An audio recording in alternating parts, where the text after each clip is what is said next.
जो आपका था उसको मैं जब अपनी तरफ से उस पर अपनी बात रखता हूँ तो मैं आपसे सवाल के साथ आप ही मुझे लगता है कुमार भाई जवाब दे देंगे। कोई अपने आप मरने के लिए किसी की मोटरसाइकिल पर बैठ के जाएगा कि वहां मेरा रेप होगा, हत्या होगी? और मैं ये यूपी का पहला मामला देख रहा हूँ जिसको 24 घंटे नहीं लगे, जिसमें जो है पुलिस ने अपनी थ्योरी जो है जनता के सामने रख दी, नाम भी बता दिए, सब कुछ। लेकिन आप इस बात को नोटिस करेंगे कि क्या आज दलितों की वॉइस की वजह से, दलितों की आवाजों की वजह से पुलिस इतनी तो तत्पर हुई है कि हमें कार्रवाई करनी पड़ेगी। तो मैं समझता हूँ मेरे पास जो इनपुट है मैं उसको 2 दिन और मुझे लगेंगे, क्योंकि मैं कोई हवाई बात नहीं करूँ। हमारे यूनिट वहां है, वो लगातार बात करी, उन्होंने मेरी परिवार से बात कराई, वो सब चीजों पर नजर रखे हुए हैं। 2-4 चीजें बहुत इंपॉर्टेंट है जिस पर हमें बात करनी पड़ेगी।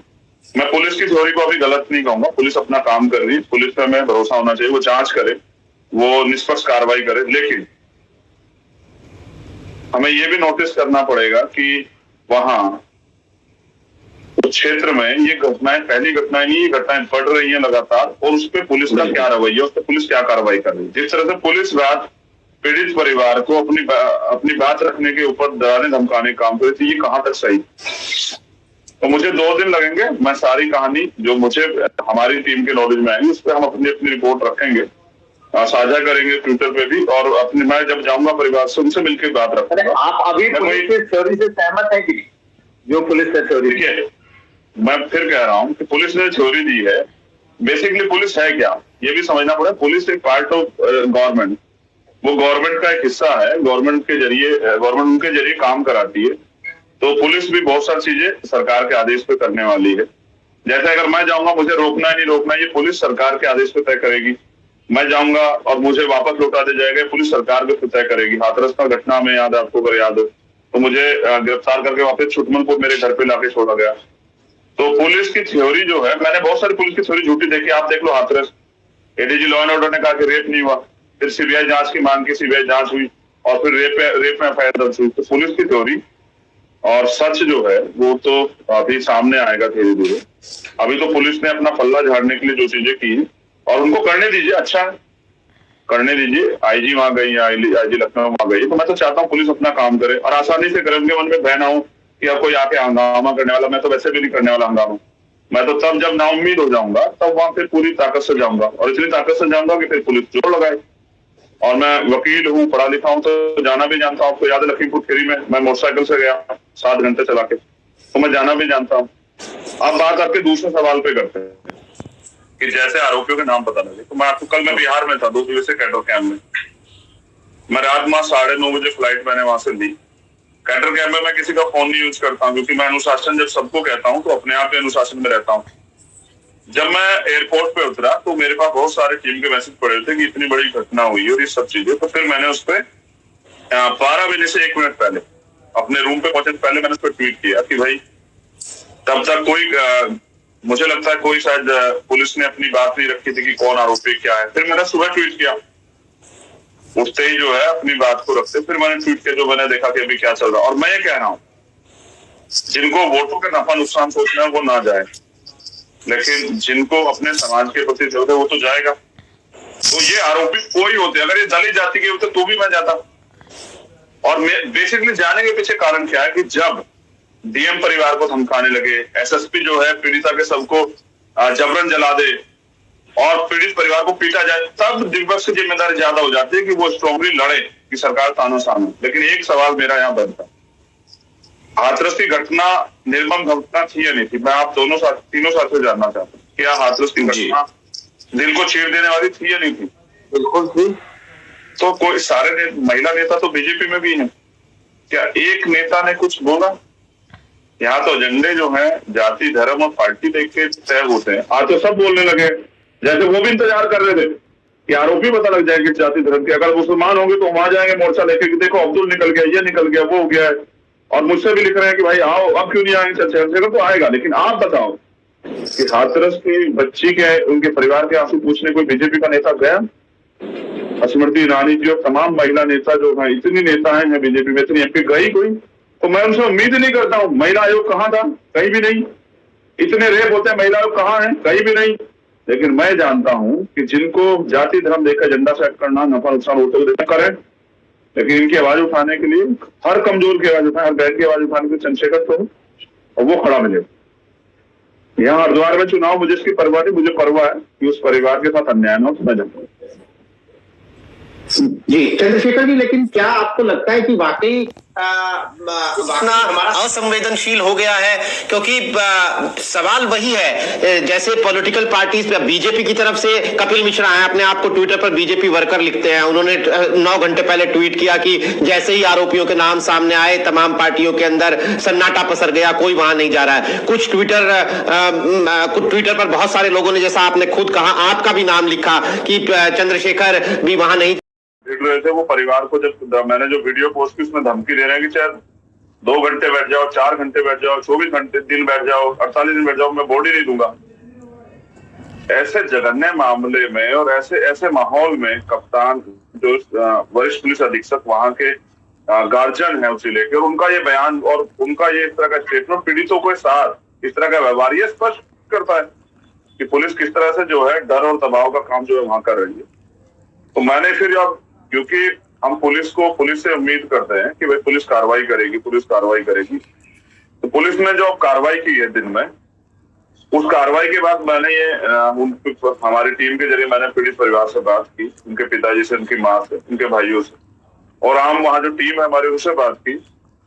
तो बहुत सारी जो है कंट्रोवर्सी है, तो मैंने ये फैसला लिया कि बहुत जल्द मैं पीड़ित परिवार से मिलने जाऊंगा। माहौल थोड़ा सामान्य हो जाए, क्योंकि अगर मैं अभी चला जाऊंगा तो सरकार रोने लग जाएगी कि देखो वहां तो माहौल खराब करने का प्रयास किया जा रहा है, वहां तो ये हो रहा है, वहां तो वो काम करेंगे नहीं निगम में, और फिर इस तरह की बातें करेंगे। अभी हाथरस के जख्म नहीं सूखे हम लोगों के, 2 साल हो गए। हाथरस में आप देख कितने बड़े बड़े वादे किए थे मुख्यमंत्री ने। कल ही मैंने बड़ा अखबार में लिखा था, ना नौकरी मिली, ना घर मिला, ना 2 साल हो गए इस मुकदमे में न्याय हुआ। तो ये स्पीड है न्यायपालिका की उत्तर प्रदेश और देश के अंदर। तो जब इस स्पीड से काम होगा तो आप समझिए अपराधियों में डर बनेगा, या अपराधी जो भय मुक्त होकर अपराध करेंगे। देखिए, अगर वही आरोपी, ये तो पुलिस इन्वेस्टिगेशन और फिर कोर्ट में तय होगा, अगर वही आरोपी, तो आप ये चेक कीजिए भाई, बड़ी जिम्मेदारी से कह रहा हूं कि उनके हौसले देखिए। वो बच्चे को उठा ले जाते हैं और जाके रेप करते हैं और फिर उनको फंदे पे लटका के उनकी हत्या कर देते हैं। देखिए कितना हौसला है उनके अंदर। ये हौसला कहां से आ रहा है? मैं जब अपने बारे में सोचता हूं तो मैं सोचता हूं जैसे हरियाणा में पहले भ्रूण हत्या बच्चों की सबसे ज्यादा होती थी, लेकिन जब हरियाणा में बड़े पैमाने पे बेटियों ने नाम रोशन करना पड़ा तो समाज पे एक प्रभाव पड़ा कि बेटियां भी आगे निकल सकती हैं, बेटियां भी बेटों की तरह जो सम्मान दिला सकती है। तो वहां फिर ये भ्रूण हत्याओं पे काफी बड़े पैमाने पर रोक लगी। आज धीरे धीरे वहां जो है पुरुष और महिलाओं का जो लैंगिक समानता वो बराबर हो रही है। लेकिन सवाल ये है कि ये भी तो एक माहौल है। जब हम बात करते हैं देश स्तर पे, तो बिल्किस बानो के आरोपियों को जब फूल माला पहनाई जाती है तो क्या संदेश क्या जाता है? ये पहली घटना थोड़ा ये जघन्य है क्योंकि बदायूं की याद दिलाती, हाथरस की याद दिलाती, इसलिए जघन्य है। लेकिन आप ये सोचिए, मेरे सीनियर साथी पत्रकार यहाँ हैं, काफी सीनियर है, बहुत लंबे समय से मैं इनको काम करते देख रहा हूँ। पीलीभीत में क्या हुआ, एक लड़की को रेप करने में जब कोई एक दरिंदा नाकाम हो जाता तो उसके ऊपर तेजाब डाल देता है, डीजल डाल के आग लगाया था। आगरा में क्या हुआ, जब एक महिला लेखपाल से रेप करने में एक आरोपी नाकाम हो जाता है तो उसके ऊपर तेजाब डाल देता है। और गोरखपुर में क्या हुआ कि रेलवे स्टेशन से एक महिला को उठा ले जाकर उसके साथ रेप होता है। मथुरा में क्या हुआ, हापुड़ में क्या हुआ एक बच्ची के साथ अभी इसी महीने के अंदर। तो आपके पास पूरी पुलिस फोर्स है, आपके पास मुखबिरी तंत्र है, आपके पास आईबी है, LIU है, सब कुछ है। और एनसीआरबी का डाटा क्या कहता है? एनसीआरबी का डाटा ये कहता है कि महिला उत्पीड़न, दहेज हत्या और दलित उत्पीड़न की सबसे ज्यादा कार्रवाई, सबसे ज्यादा जो है मुकदमे, यानी कि सबसे ज्यादा घटनाएं हो रही है वो यूपी में हो रही है। और दलितों के साथ 13,000 से ज्यादा मामले दर्ज हुए इस बार। इतना अन्याय वो दर्ज कब होते हैं? जब हम जैसे लोग लड़ते हैं, जब आपके जैसे मीडिया के साथ ही सवाल उठा है तब दर्ज होते हैं, वरना थाने से पीट के भगा दिए जाते हैं सैकड़ों से मामले। और 56,000 मुकदमे हैं महिला उत्पीड़न के 1 साल के 2021 के। तो मुख्यमंत्री जी ऐसे नहीं चुपचाप बच सकते ना, जवाब तो देना पड़ेगा कि आपके पास सब कुछ पावर है, आप विपक्ष में दौड़ाई हो, जो लोग हमसे सवाल करें। आप सरकार में हो, कानून व्यवस्था आपके हाथ में, पीठ थपथपा रहे तो अपना आउटपुट भी तो बता दो क्या है, क्या अपराधियों में डर आया? तो वहां तो जीरो है। तो इसलिए मेरे जैसे लोगों को जाना पड़ेगा। और जब मैं जाऊंगा तो सरकार की निकम्मी सरकार जो है कहेगी कि वहां तो विदेशी फंडिंग हुई, वहां तो माहौल बिगाड़ने का प्रयास था, अपराध नहीं रोक पाएंगे। लेकिन हाँ, जो अगर कोई संघर्ष करने उनके आंसू पूछने जाएगा तो उसको रोकने का, उस पर झूठे मुकदमे करने का काम करेंगे। तो कई मुकदमे, बहुत जल्द आपको लखीमपुर खीरी मिलूंगा उस परिवार के बीच में। और एक दिन में न्याय नहीं मिलता, मैं तो जानता हूं, मैं वकील भी हूं ना, तो कोर्ट के माध्यम से भी लड़ेंगे, मजबूती से लड़ेंगे। और जब तक इन दरिंदों को सजा नहीं होती है, जो कोई भी है, अगर यही है तब, और अगर इन्वेस्टिगेशन में और लोग आते तब, जब तक इन दरिंदों को सजा नहीं होती तब तक चैन से नहीं बैठे। लेकिन चंद्रशेखर जी, एक कुमार, उसके बाद आपके सवाल पर आएंगे।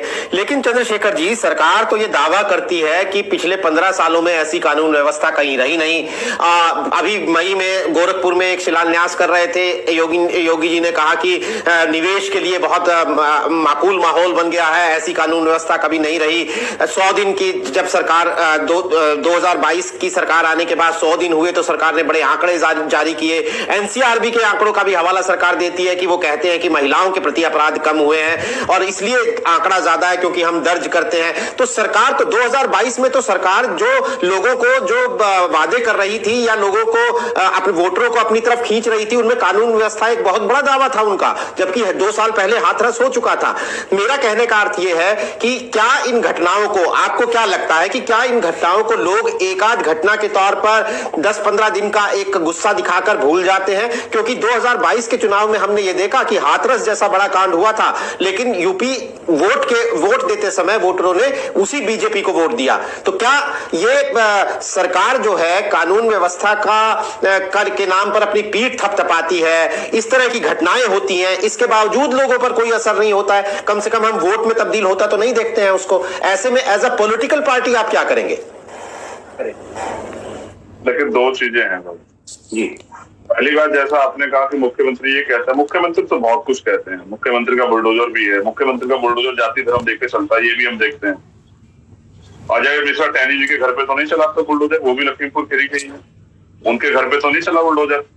तो मैं ये कह रहा हूं, अगर मैं पॉलिटिकली बात करूं उससे पहले मैं सोशली, क्योंकि समाज का हिस्सा भी, हम 4 लोग यहाँ हैं अभी जो बात कर रहे हैं, आप 3 जर्नलिस्ट है और मैं एक राजनीतिक काम और सोशली काम कर रहा हूँ। हम सबके भी तो बहनें और बेटियां हैं।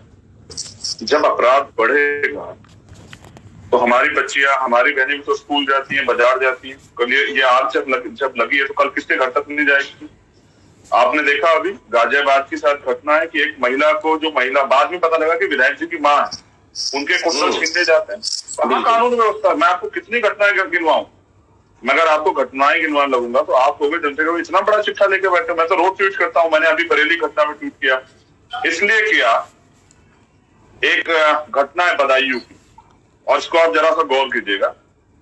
एक महिला के साथ छेड़खानी होती है, वो रिपोर्ट के लिए जाती, रिपोर्ट नहीं लिखती पुलिस, फिर बीमार में आजाद समाज पार्टी कार्यकर्ता जाते, रिपोर्ट लिखी जाती है, फिर कोई गिरफ्तारी नहीं होती है, पुलिस कहती है हम जांच कर रहे हैं, जांच कर रहे हैं। फिर कार्यकर्ता न्याय मांगने के लिए जाते हैं कि भाई कब करोगे कार्रवाई? तो पुलिस वाले हमारे कार्यकर्ताओं पे वीडियो में दिख रहा है लाठी से पीट के उनको मुकदमा करके 16 लोगों को जेल भेजे। तो मैं समझता हूं कि ये सरकार सवाल से डरती, और ये सरकार इस बात से भी डरती है, ये झूठ इसलिए फैलाती है, पीठ इसलिए थपथपाती है कि लोगों को ये बता सके कि हम बहुत अच्छे हैं। लेकिन अच्छे जो अगर आप हैं तो वो तो आपका रिकॉर्ड बोल रहा है, कितनी घटनाएं दर्ज होती हैं। अगर ये घटनाएं, इस पे चर्चा इसलिए हो रही है मेरे पत्रकार साथी कि आज दलितों के लिए बोलने वाली आवाजें हैं उत्तर प्रदेश में, और सरकार भी इस बात को जानती है। और पिछली जो आप रिपोर्ट पढ़ोगे आईबी की, तो उसमें हाथरस में आप जान लीजिए कि चंद्रशेखर आ जाएंगे तो माहौल खराब हो जाएगा। इसलिए हमने जो है ये सब चीजें कर दी, इसलिए हमने लाठियों से पीटना शुरू किया। क्या जयंत चौधरी नहीं पीटे पिछली बार वहां? इतना अन्याय जो है राजनीतिक विपक्ष के साथ आप ये सब चीजें करते हैं बोलने पे। तो पॉलिटिकली करने से ज्यादा अभी सोचते समाज पे देखना पड़ेगा कि हम अपनी बहन बेटियों की सुरक्षा खुद करें या पुलिस और सरकार के भरोसे छोड़ें। ये सवाल हम सबके सामने, क्योंकि हम अपनी बेटियों को कमरे बंद करके नहीं रख सकते, अपनी बहनों को जो है कमरे बंद करके नहीं रख सकते, उनकी आजादी नहीं रख सकते। तो अगर उनको सड़क पे भेजना है तो क्या बाप उनके साथ जाए, भाई उनके साथ जाए? क्या उनका कोई पर्सनल जीवन नहीं है? क्या वो अपनी मर्जी से अच्छे कपड़े, और बयान क्या आते हैं भारत में कि छोटे कपड़े पहनने वालों के पहनोगे तो आपकी गलती है। मैं कह रहा हूं अपनी आंखें सुधारी ना सर, अगर कानून व्यवस्था अच्छी होती तो अपराधियों में डर होता। बस विपक्ष को डराते रहो, सीबीआई ईडी इनकम टैक्स का प्रयोग करते रहो, माफियाओं के नाम पे उनकी संपत्ति, जो कुछ माफिया है उनकी संपत्ति जब्त करते रहो, दिखाते रहो कि बहुत अच्छा काम कर रहे हैं। लेकिन अच्छा माहौल तो दे दो बेटियों को, बच्चियों को अच्छा माहौल तो दे दो मुख्यमंत्री। अगर ये भी नहीं कर पा रहे तभी तो मैंने कहा कि इस्तीफा दे दो, अगर आपसे नहीं समझ पा रहा। प्रियंका के साथ हुआ, प्रियंका एक बेटी थी गोरखपुर की, मैं गया था, और एक और थी जिस लड़की ने अपर कास्ट के जिस लड़की ने शेड्यूल कास्ट के शादी की, उसकी सार्वजनिक हत्या हुई थी, मैं उनके घर भी गया। तो कितना अन्याय, ये तो गोरखपुर में ही है। और पूरे उत्तर प्रदेश का क्या हाल है वो एनसीआरबी का डाटा कह रहा है। आप कुछ भी कहते रहे, मैं कुछ भी कहता रहा हूँ, लेकिन मुकदमे तो नहीं कि सरकार में दर्ज हो। कैसे दर्ज हो आप जानते हैं, मुकदमे कैसे दर्ज होते हैं? कई पत्रकार पिटते हैं, आप जानते हैं, सवाल करते हैं तो आपकी